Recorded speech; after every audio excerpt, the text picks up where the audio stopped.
Pozdravljeni v 3. epizodi PEFcasta. Za nami je asistentka dr. Ana Bezenšek. Lepo pozdravljena. Najprej te, Ana, povabim, da nam nekaj poveš o svojem področju dela raziskovanja. Hvala lepa, najprej za vabilo. Sem res vesela, da lahko danes gostujem tukaj in se mi zdi krasno, da odpiramo to vrstni prostor, kjer lahko delimo informacije, znanja, tako da čestitke za PEFcast. Sem profesorica specialne rehabilitacijske pedagogike in se z področjem posebnih potreb ukvarjam že nekje 15 let. Nekako bolj poglobljeno predvsem za področjem avtističnih motenj, to je področje, ki me bolj poglobljeno zanima. Nekako sem sama začela delati najprej pri družinah na domu, kjer sem izvajala eno tako visoko intenzivno terapevtsko obravnavo in se potem povezala tudi z Univerzitetnim kliničnim centrom, kjer sem se potem tudi zaposlila. In sem delala v strokovnem multidisciplinarnem timu in tako svojo pot nadaljevala potem v sklopu Inštituta za avtizem, Zavoda za razvojno medicino Ljubljana, kjer še vedno delam polovični delovni čas. In nekako na tej poti, za to klinično delo v praksi seveda potrebujemo določena neka taka specifična znanja in je včasih kar težko do tega priti. In sem si vedno želela, da bi to tudi prenašala na druge, in se mi zdi fakulteta idealna priložnost. Tako da sem se tudi habilitirala potem na naši fakulteti, kjer na oddelku za specialno rehabilitacijsko pedagogiko se trudim predajati znanja svojim študentom in nekako jim pomagati na tej poti. Odlično. Omenila si Inštitut za avtizem. Kaj to pravzaprav je, kakšne so vaše temeljne naloge in kako je pravzaprav tudi povezan z pedagoško fakulteto? Seveda z Inštitutom za avtizem sodelujem že res zelo dolgo. V bistvu gre za privatni, nepridobitni zavod, ki se ukvarja s področjem avtizma. Predvsem, bom rekla, neko poslanstvo je delati na področju razvoja diagnostike, terapevtskih pristopov, potem pa tudi edukativnem, podpreti starše, opolnomočiti tudi strokovne delavce.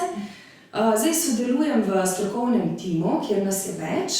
Naša ustanoviteljica, direktorica, docentka doktorica Marta Macedoni Lukšič, ona je naša pediatrinja, specialistka pediatrije, nekako skupaj še z ostalimi, torej kolegica tudi z področja specialne rehabilitacijske pedagogike, administratorko imamo potem tudi, in pa priložnostno ob različnih projektih, ki se jih lotevamo vedno znova, povabimo k sodelovanju potem tudi določene zunanje strokovne sodelavke in sodelavce.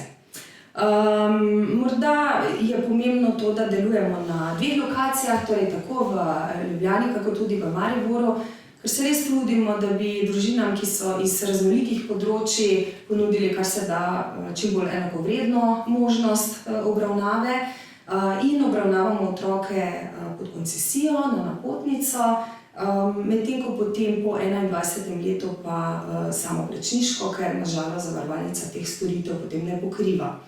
Zdaj, kako smo mi povezani z fakulteto? Seveda smo, tudi sama delam na enem mestu in potem tudi na drugem. Že kar nekaj let odpiramo vrata našim študentom, predvsem s področja specialne rehabilitacijske pedagogike in pa tudi logopedije, da nekako dobijo to priložnost vpogleda, predvsem v smislu teh kliničnih terenskih vaj, kjer lahko opazujejo, to se mi res zdi dragoceno, da lahko tudi vidijo ta delček.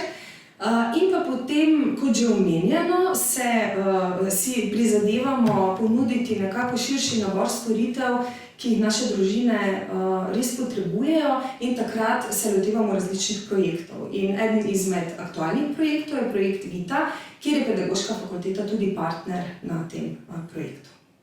Zdaj, ko si že omenila te projekte, si vključena v kar precej teh aktivnosti in ta projekt Vita je pravzaprav eden izmed zelo zanimivih projektov, kjer si omenila, da je pedagoška fakulteta tudi partner. Nam lahko mogoče poveš kaj več o tem projektu, kako se odvija ali še teče? Ja, projekt teče, se pravi, gre za dvoletni projekt. Eno leto smo dejansko že izpeljali in zdaj teče že drugo leto, tako da nas še čaka. Smo zelo aktualni zdaj v tem projektu. Zdaj, mogoče pravzaprav, kaj sploh kratica VITA pomeni. V bistvu pomeni več zdravja za družine, otrok in mladostnikov z avtizmom. Tako nekako smo si zastavili ta projekt v dveh ravneh, kjer smo si želeli pokriti res zelo raznoliko populacijo, se pravi, oblikovali smo ene take podporne edukativne skupine za starše. To so tako imenovane Early Bird Plus skupine za starše otrok starih od 4 do 9 let, kjer gre predvsem za te osnovne prve informacije, kako delati z njimi v domačem okolju. Potem naprej, za starše že najstnikov, mladostnikov od 10 do 16 let, to so Teen Life skupine, ki vključujejo res dokazi podprto prakso, predvsem v teh izzivih pubertete, najstništva, morda tudi spolnosti, soočanja z diagnozo in predvsem potem tega pogleda tudi v prihodnost. Starše tudi njih zelo skrbi, kako bodo naprej glede izobraževalnega dela, morda tudi trga dela kot takšnega, se potem postopno pomikamo že v to nadaljevanje. In smo zato seveda želeli naš projekt razširiti tudi na ta drugi del, ki je mogoče bolj ključen danes za nas. In predvsem, kako pa zdaj te posameznike, ker nekje približno 20% tistih, ki so prepoznani na spektru avtistični motnji, se potem tudi odločijo za nadaljnji študij. To niso podatki za naš prostor, nažalost teh podatkov nimam, ampak v tujini približno nekje en tak odstotek.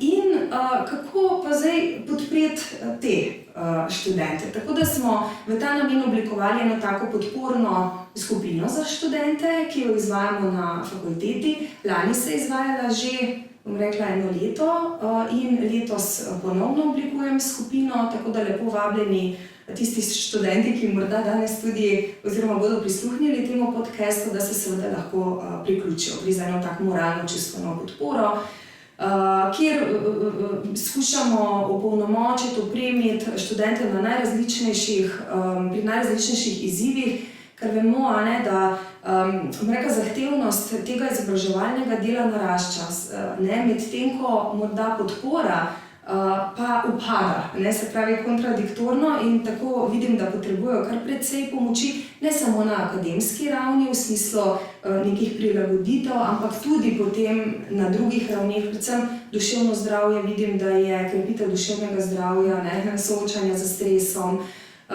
čuječnost, bom rekla čisto v bistvu ta vidik tudi. In pa potem predvsem ta strukturni vidik, kako, na kakšen način organizacijsko peljati, struktura v času, načrtovati, obiskovati predavanja, tudi morda ta vidik malček izven tega v študentskem domu, kjer se morda zatika in podobno. Se lotevamo tako različnih področij in skušamo potem ponuditi to podporo. Smo pa poleg te skupine oblikovali potem tudi eno podporo za visokošolske učitelje, ker je to res temeljno, da nismo sami v tem, ko imamo pred sabo študenta z nekimi specifikami. Z dr. Macedonijevo sva že imeli eno tako predavanje, drugače pa v smislu tudi svetovanja, konzultacij in tudi načrtujemo še to podporo tudi njim potem v tem kontekstu. Tako da smo res skušali v projektu zajeti od tega zgodnjega obdobja, kjer je bolj družinsko okolje kot kasneje, ko se osamosvojijo, in morda druge osebe bolj pridejo v to ospredje in so zelo pomembne, da lahko funkcionirajo in izpeljejo tudi ta zahtevni študijski proces. Ta podpora je pravzaprav zelo pomembna. Že od samega začetka dalje, ker se starši resnično soočajo z marsikaterimi vprašanji. Ko pa se otrok dejansko nekako osamosvaja, postane odrasel, pa je to še toliko bolj dragoceno, zaradi tega, ker pa seveda mora tudi poskrbeti sam zase. Zdaj, mogoče bi se znotraj tega projekta malenkost posvetili dvema skupinicama, ki si jih omenila. Kdo so tisti študenti, ki so pravzaprav pogostejši znotraj teh skupin študentov s posebnimi potrebami? Ja, seveda, pač študenti s posebnimi potrebami so se pravi tisti študenti, ki pridobijo potem tudi status, a ne, to morajo posebej, če tudi so morda že prej imeli status, morajo ponovno zaprositi, potem ko pridejo na fakulteto. In niso samo študenti z avtizmom, ampak so tudi drugi študenti in recimo naša skupina lani je bila zelo raznolika in je vključevala res različne oblike posebnih potreb. Vemo, da v to skupino lahko štejemo tudi slepe in slabovidne študente, gluhe in naglušne, morda gibalno ovirane, dolgotrajno bolne, študente, ki imajo neke težave na psihosocialnem področju, in pa tudi študenti z avtizmom, ki so, menim, da eni izmed bolj rizičnih, tudi bolj ranljivih skupin, kajti nekako težko posegajo tudi po tovrstnih podporah, nekih pomočeh, ki so ponujene. Recimo sistem tutorstva je ena izmed, po mojem mnenju, krasnih oblik podpore in je na naši fakulteti res zelo dobro, odlično zastavljena in zelo dobro delamo. Ampak recimo sem videla, izhajajoč iz te skupine, da je samo ena študentka bila vključena v sistem tutorstva. Moram reči, da kar nekaj jih je bilo prepoznanih na spektru, se pravi, da je bila v ozadju spektru avtistična motnja in oni imajo te izzive komunikacije, interakcije, kako navezati stik, jih je strah, kaj bo nekdo rekel. In sem videla, da so tu potrebovali podporo. In ko sem jim potem pomagala, so našli tutorje in to pomoč tudi koristili. Tako da je zelo zanimivo, zelo zavisi, pri nekateri skupini morda določene težave bolj pridejo do izraza kot morda pri kakšni drugi skupini. Je zelo individualno treba izhajati in moja izkušnja je tudi ta, morda niti ne toliko samo iz diagnoze, ampak res iz izzivov, iz posameznika, ki ga imamo pred seboj. Vsak je drugačen. Tudi če imamo 5 študentov z avtizmom, ima vsak neke druge specifike, ki pridejo v spredje in ga pomembno ovirajo potem tudi pri tem, da lahko speljejo študijski proces. Ja, seveda ni nekega vzorca, po katerem bi vsi enako funkcionirali, imeli vsi neke enake potrebe, ni zdaj to nekaj, kar bi pravzaprav lahko popredalčkali. Nekaj tega si že omenila, njihove izzive, potrebe, bi še tu kaj dodala? Se pravi, za skupino študentov z avtizmom ali na splošno? Na splošno, potem še z avtizmom. Jaz mislim, da, kot sem že omenila, da imajo težave na različnih področjih in tudi, ko pridobijo status, imajo možnost prilagoditev na različnih področjih. Tako da nekaj teh splošnih prilagoditev, se pravi predvsem v tem smislu neke obvezne prisotnosti, upravičene odsotnosti, recimo, potem izrednih izpitnih rokov, tudi pomoč tutorja in podobne zadeve. Nekaj pa bolj vezano potem na področje ocenjevanja, tudi preverjanja znanja. Tukaj vidimo, da ima več teh izzivov, na kakšen način sploh v skupini, množici, pod časovnim pritiskom včasih težko funkcionirajo. In že to, da imajo podaljšan čas. Čeprav v resnici velikokrat rečejo, da ga morda niti niso potrebovali, ampak ta občutek varnosti je, da ve, da ne rabi biti obremenjen in morda mu celo uspe potem v tem časovnem roku. Tudi pomoč z tehnologijo, res moderni tehnologije si lahko z računalniki in podobno pomagajo in to je lahko pomembna razbremenitev, ker se nekateri imajo težave tudi pri grafomotoriki, pri izražanju in lažje na druge načine predajo morda pač to znanje, ki ga imajo. In pa pri samem obiskovanju vaj, predavanj, tukaj vidim, da imajo veliko izzivov, predvsem biti točen na predavanju, vmes si vzeti odmor in tako naprej. Pripraviti se na predavanje, vnaprejšnja objava izročkov gradiva je lahko zelo dobrodošla, da bodo nekako se lažje pripravili. Potem morda tudi ta skupinski del sodelovalni, seminarske naloge in podobno. Tukaj ima več izzivov v kontekstu sodelovanja. Tako da, če ponudimo možnost, da so v paru z nekom, ki nima posebnih potreb, lahko to pomembno vpliva, da si lažje porazdelita neke naloge. Pa tudi način upravljanja strokovne prakse, ki je malo drugačna od nekega vsakodnevnega študijskega procesa, lahko predstavlja velik izziv, predvsem tistim študentom, ki imajo morda tudi te organizacijske težave pri načrtovanju, ali pa morda tudi na tem senzornem področju, kjer lahko sploh pri specifičnih smerih to bolj pride do izraza, ne? Luči, vonjave, ne vem, neki novi ljudje in tako naprej. Absolutno. Več teh izzivov kot drugi. Ja. In ponekod so celo združeni, ne? V nekih situacijah je več hkrati. Ne? Tako da s tem se pravzaprav res soočajo vsakodnevno.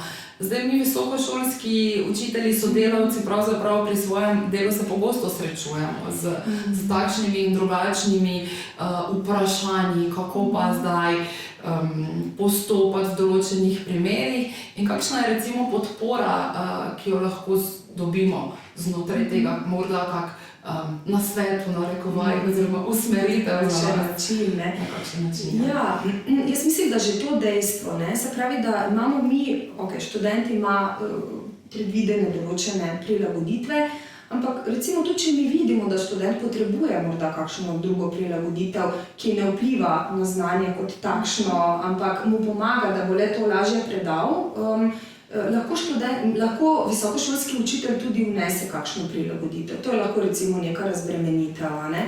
Jaz mislim, da tukaj vidim, da je ključnega pomena predvsem to informiranje, se pravi, da mi pridobimo te informacije. Večkrat ne vemo, na kakšen način, čeprav si želimo, imamo pozitiven odnos do študenta, ampak nekako se ne čutimo kompetentne ali pa nimamo te podpore pomoči. Ne? Zdaj vidimo, da imajo učitelji, tudi visokošolski učitelji, različne izkušnje. Nekateri imajo več izkušenj z njimi, nekateri imajo morda manj izkušenj in seveda tudi to vpliva na to, kako se znajdemo. Ne? So morda nekateri bolj vešči, lažje najdejo neke rešitve, drugi pa rabijo več tega povezovanja z drugimi, ki morda že imajo tovrsten primer, ali pa da bolj poglobijo to znanje. Ne? Se mi zdijo tovrstne oblike, sploh kakor imamo tudi v našem projektu v smislu nekega predavanja za visokošolskega učitelja na temo, pred časom sem imela na temo študenti z avtizmom in je prišlo kar nekaj visokošolskih učiteljev, kjer smo govorili o tem, kaj so te specifike, kako prilagoditi in so bili zelo hvaležni, ker so neke konkretne napotke dobili, tako da res to informiranje, ozaveščanje se mi zdi recimo ključnega pomena. No? Je pa tudi več nekih drugih dejavnikov, ki seveda vplivajo na to, ne? Bom rekla, sploh, kadar imamo več študentov z posebnimi potrebami, so potem lahko te prilagoditve izključujoče in to povzroča nek stres tudi pri visokošolskem učitelju, da bo lahko izpeljal. Kako bo to v odnosu tudi do ostalih študentov? Vidim, da tukaj je lahko tudi več teh izzivov, ki se pojavljajo znotraj tega. Ne? Ja. In ker si omenila, da je znanje pravzaprav eno izmed ključnih področij. Pa odnos. Ja. To se mi zdi, da se povežemo z študentom in probamo res ga spodbuditi, da bi bil tudi odprt in pripravljen deliti z nami. To tudi. No. Pa znanje pa definitivno temeljno. Da poskušamo nekako poiskati tisto točko, kjer bi lahko z njim komunicirali oziroma na kakšen način. Tudi močna področja so pomembna. Mi smo velikokrat osredotočeni predvsem na primanjkljaje. To je tisto, kar je bolj vidno. To je tisto, kjer dejansko skozi več vaj ali predavanj, ko imamo za študenti, vidiš nek vzorec, ki se ponavlja. Včasih morda teže prepoznaš neko močno področje, ki je pa lahko ključnega pomena ali za motivacijo, za samo podobo, da bo uspešen, da se bo morda postavil ob bok ostalim, ne vem. Imamo več teh možnosti in skozi ta pozitiven pristop velikokrat spodbudimo študenta in včasih mi študenti rečejo, dovolj je bil en visokošolski učitelj, ki je zaupal vame in mi pomagal. Tako da ni nujno, da zdaj je res to popolna, iz vseh strani popolna situacija, ampak vendarle, če se nekdo najde in podpre tega študenta, je že to lahko prvi korak k temu, da bo lažje prišel do izobrazbe in potem tudi kasneje nekako se osamosvojil in počel tisto, kar ima rad. Ja, točno tako. Čeprav odlično bi bilo, če bi nekako bili vsi takšni, da bi prisluhnili. Absolutno, seveda. Ampak da tudi študent ne obupa, če naleti na kakšno oviro, da tudi on gre tukaj naprej in tudi mi se učimo skupaj. To gre za en tak vzajemen proces. Mi in pa tudi študent na drugi strani. Ne.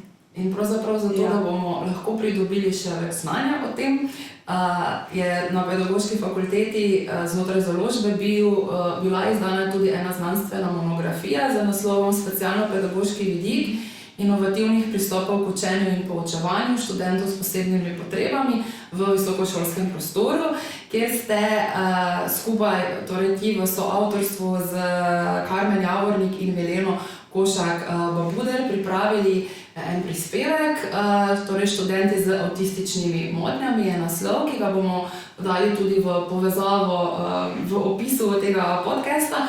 Zdaj bo mogoče, da ne bomo predolgi, samo ena, kako bi rekla, v bistvu en podnaslov mi je zelo padel v oči in to je pomen priprave prehoda v visokošolsko izobraževanje.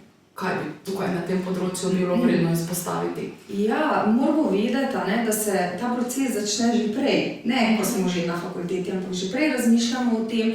In jaz mislim, da je tukaj tudi na študentih, da tudi oni v bistvu na nek način lahko doprinesejo k temu, da se pripravijo na to, da morda že vnaprej ta prehod lažje speljejo. Se pravi, če mi spoznamo fakulteto, če mi morda imamo priložnost spoznati kakšnega visokošolskega učitelja, če imamo stik z kakšnim tutorjem in nam preda te informacije, kako poteka proces, kako na kakšen način izgleda v praksi določene stvari in podobno, ima študent bolj realno sliko, kaj ga čaka in lažje tudi preceni, ali je to nekaj, kar si želi, nekaj, kar bo morda zmogel, ali obstajajo še kakšne druge možnosti.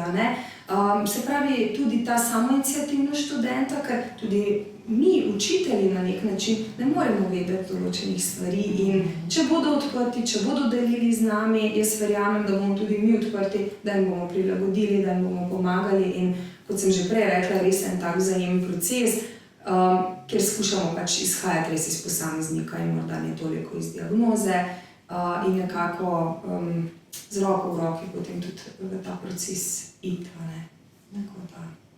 Da se v bistvu lahko spodbudijo študenti, pravzaprav sami sebe, da so samoiniciativni in aktivni tudi v tem. Nekateri morda rabijo več podpore, drugi nekoliko manj tudi v tem procesu, ampak je to odlična stvar, da se opogumijo in da tudi oni morda aktivno pristopijo k temu. Ja. Fantastično. Takole, Ana, sva na koncu. Iskrena hvala, v čast mi je bilo, da smo se lahko pogovorili že skozi najne prejšnje pogovore, odkar smo se prvi srečali na eni konferenci, sem se od tebe zelo veliko naučila, tako da res hvala ti za ta prispevek in vse dobro še naprej. Hvala za vabilo in enako uspešno še z nadaljnjimi gosti v vašem podcastu. Hvala.